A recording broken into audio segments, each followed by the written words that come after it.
Friends, मैं हूँ प्रिया मित्तल। आज हम विज्ञान कक्षा 7 पाठ 4 करेंगे, अम्ल, क्षारक और लवण। ठीक है, इसके हम अभ्यास प्रश्नोत्तर करेंगे। ठीक है, पहला प्रश्न हमारा है अम्लों और क्षारकों के बीच अंतर बताइए। देखिए, अम्ल और क्षारकों के बीच अंतर क्या है हमारा। पहला इसमें आएगा इनका स्वाद खट्टा होता है, अम्ल का स्वाद खट्टा होता है, और क्षारक में आएगा इनका स्वाद कड़वा होता है। नंबर 2, ऐसे पदार्थों की प्रकृति अम्लीय होती है, ऐसे पदार्थों की प्रकृति क्षारीय होती है। ठीक है, उदाहरण जैसे अम्ल का उदाहरण है नींबू का रस, और क्षारक का उदाहरण है खाने का सोडा, मीठा सोडा होता है ना जो।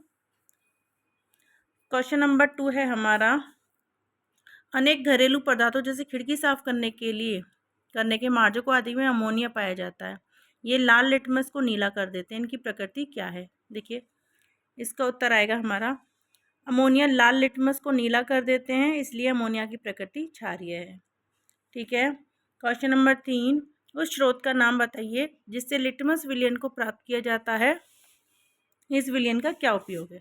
ठीक है, इसका उत्तर हमारा हो जाएगा, देखिए सबसे नीचे है, लिटमस को लाइकोन से निकाला जाता है, आसुत जल में इसका रंग नील शोण हो जाता है। जब इसे अम्लीय विलयन में मिलाया जाता है तो यह लाल हो जाता है, और जब इसे क्षारीय विलयन में मिलाया जाता तो यह नीला हो जाता है। इसका उपयोग विलयनों के क्षारीय तथा अम्लीय प्रकृति का परीक्षण करने के लिए किया जाता है कि कौन सी चीज़ हमारी क्षार है, कौन सी चीज़ में अम्ल है। प्रश्न 4 है हमारा, क्या आसुत जल अम्लीय, क्षारीय, उदासीन होता है, इसकी पुष्टि कैसे करेंगे आप। देखिए, इसका उत्तर आएगा आसुत जल उदासीन होता है, हम लिटमस परीक्षण द्वारा पता लगा सकते हैं। आसुत जल लाल या नीले लिटमस का रंग नहीं बदलता। ठीक है, आगे आपके प्रश्न 5, उदासीनीकरण के प्रक्रम को एक उदाहरण देते हुए समझाइए। ठीक है, देखिए इसका उत्तर आएगा, जब एक अम्लीय विलयन तथा एक क्षारीय विलयन को बराबर मात्रा में मिलाया जाता है, मतलब इक्वल, तो दोनों की प्रकृति उदासीन हो जाती है। इस प्रकृति को उदासीनीकरण के रूप में जाना जाता है। इसका एक उदाहरण है, हाइड्रोक्लोरिक अम्ल को परखनली में 1/4 भरें और लिटमस विलयन की कुछ बूंदें डालें। अब विलयन का रंग लाल हो जाता है। इसके बाद सोडियम हाइड्रोक्साइड विलयन को अम्लीय विलयन धीरे धीरे करके मिलाएं, परखनली को हिलाएं फिर। ठीक है, इस प्रकार अम्ल का प्रभाव उदासीन हो जाता है। ठीक है, आगे क्वेश्चन हमारा 6 है, उसमें हमें सही और गलत बताना है। इसमें कह रहे हैं नाइट्रिक अम्ल लाल लिटमस को नीला कर देते हैं, फॉल्स, नहीं, नीला नहीं करते। सोडियम हाइड्रोक्साइड नीले लिटमस को लाल कर देता है, नहीं, ये भी गलत है। सोडियम हाइड्रोक्साइड और हाइड्रोक्लोरिक अम्ल एक दूसरे को उदासीन करके लवण और जल बनाते हैं, सही। सूचक वह पदार्थ है जो अम्लीय और क्षारीय विलयन में भिन्न रंग दिखाता है, सही। दांत क्षय क्षार की उपस्थिति के कारण होता है, नहीं। ठीक है, 7वां क्वेश्चन हमारा है दोरजी के रेस्टोरेंट में शीतल पेय की, मतलब मीठे जल की कुछ बोतलें हैं, लेकिन दुर्भाग्य से वे चिन्हित नहीं है, मतलब उन पे डाला नहीं गया है कुछ भी। उसे ग्राहकों की मांग के अनुसार पेय परोसना है। एक ग्राहक अम्लीय पेय चाहता है, एक क्षारीय और एक उदासीन। तो दोरजी कैसे तय करेंगे कौन सी बोतल किस ग्राहक को देनी है। देखिए, इसका उत्तर हमारा आएगा, देखिए, दोरजी के रेस्टोरेंट में शीतल पेय की कुछ बोतलें हैं। उत्तर, दोरजी इन पेय पर लिटमस परीक्षण का उपयोग कर सकते हैं। बस लिटमस पत्र पर पेय की कुछ बूंदें डालेंगे, इस प्रकार निर्णय लेंगे। देखिए, सबसे पहले यदि वह नीला हो जाता है तो पेय क्षारीय है, यदि वह लाल हो जाता है तो पेय अम्लीय है, यदि वह हरा हो जाता है तो पेय उदासीन है। ठीक है प्रश्न 6 है हमारा, समझाइए ऐसा क्यों होता है। जब आप अति अम्लीयता से पीड़ित होते हैं, जब जैसे गैस बन जाती है, तो प्रति अम्ल की गोली लेते हैं। ठीक है, तो समझाइए ऐसा क्यों होता है।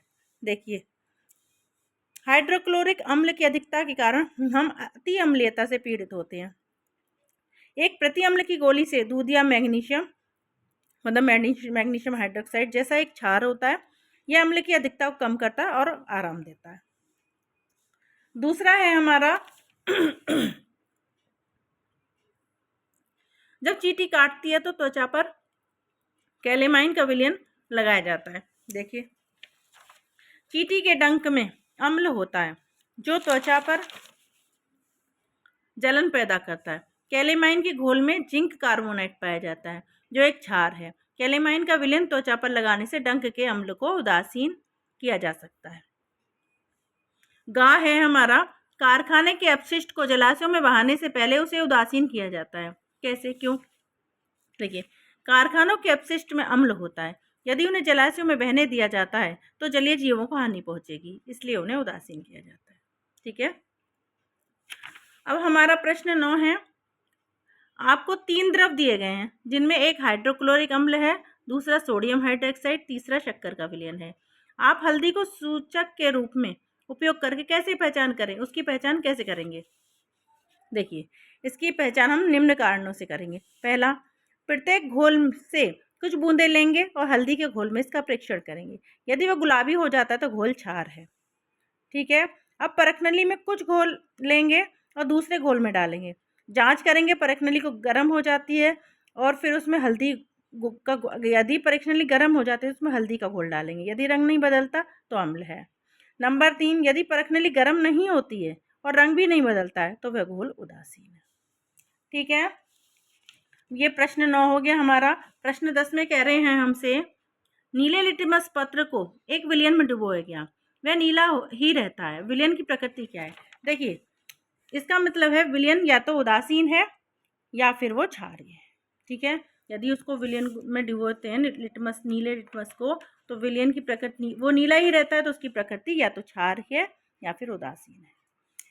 प्रश्न 11 है हमारा, निम्नलिखित वाक्यों को ध्यान से पढ़िए। अम्ल और क्षारक दोनों सभी सूचकों के रंगों को परिवर्तित कर देते हैं। नंबर 2, यदि कोई सूचक अम्ल के साथ रंग परिवर्तित कर देता है तो वह क्षारक के साथ रंग परिवर्तन नहीं करता। नंबर 3, यदि कोई सूचक क्षारक के साथ रंग परिवर्तित करता है तो वह अम्ल के साथ रंग परिवर्तन नहीं करता। अम्ल और क्षारक के रंग परिवर्तन सूचक के प्रकार पर निर्भर करता है। इनमें से कौन सा सही है बताइए? या तो ये चारों सही हैं, या फिर पहला और चौथा सही है, या फिर लास्ट के 3 सही हैं। ये कह रहे हैं केवल चौथा सही है, तो ये चौथा सही है हमारा। अम्ल और क्षारक के रंग परिवर्तन सूचक के प्रकार पर निर्भर करता है। ठीक है, ये हमारा सही है। यहीं पर हमारा ये चैप्टर ख़त्म होता है। नेक्स्ट वीडियो में मिलते हैं।